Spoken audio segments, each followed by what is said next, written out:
બોજો એટલે કે તમારા 7 નંબર જોઈ લેવાના.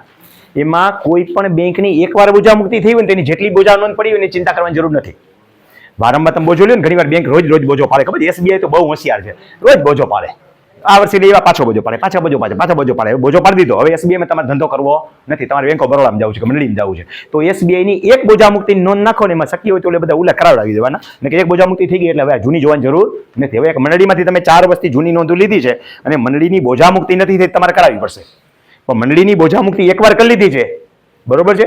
રમણીકભાઈ કોટડિયા ખેડૂત સરાફી મંડળી, આ મંડળીની એકવાર બોજા મુક્તિ થઈ ગઈ તો બીજી વાર કરવાની જરૂર નથી. પણ પાછો રમણીકભાઈ કોટડિયા ખેડૂત સરાફી મંડળીમાંથી પાછો બોજો લીધો છે તો પાછી બોજા મુક્તિ કરાવવી પડશે જ્યારે જરૂર પડે ત્યારે. ટૂંકમાં એક વસ્તુની સમજાઈ ગઈ ને, એકવાર બોજા મુક્તિ થઈ ગઈ પછી નવો બોજો લીધો નથી તો ફરીવાર કરવાની જરૂર નથી. પણ જો નવો બોજો લીધા પછી બોજા મુક્તિ નથી થઈ, તમે બીજે બોજો ભરી દીધો છે, બીજે બોજો લોન લેવા જાઓ છો તો આ બોજા મુક્તિ રહી ગઈ કહેવાય.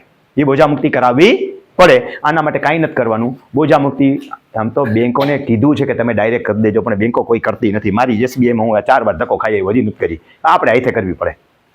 ઓનલાઈન એને કરવાની છે, જેમ ઓનલાઈન બોજો નાખે જેમ ઓનલાઈન બોજા મુક્તિ એને કરવાની છે, પણ કરતા નથી. એટલે NOC લઈ આવવાનું.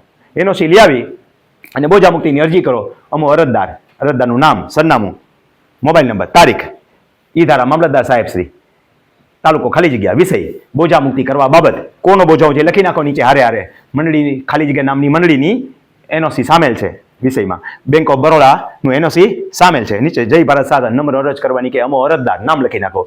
ગામ ખાલી જગ્યા, રેવન્યુ સર્વે નંબર ખાલી જગ્યા, ખાતા નંબર ખાલી જગ્યાથી ખેતીની જમીન ધારણ કરીએ છીએ. અમારી આ ખેતીની જમીનની અગાઉની બોજા નોંધ બોલે છે એ બોજા મુક્તિ બેંક ઓફ બરોડા કે જે કંઈ હોય એની લોન ભરી આપેલ છે અને બોજા મુક્તિનું NOC સર્ટિફિકેટ આ સાથે સામેલ છે તો બોજા મુક્તિની નોંધ દાખલ કરવા નમ્ર અરજ. નીચે સહી કરી નાખો, હાથ બાર 8 જોડી દો. બોલો બોજા મુક્તિનું સર્ટિફિકેટ ઓરિજિનલ સાથે જોડી દો, એ બોજા મુક્તિ પાડી દેશે.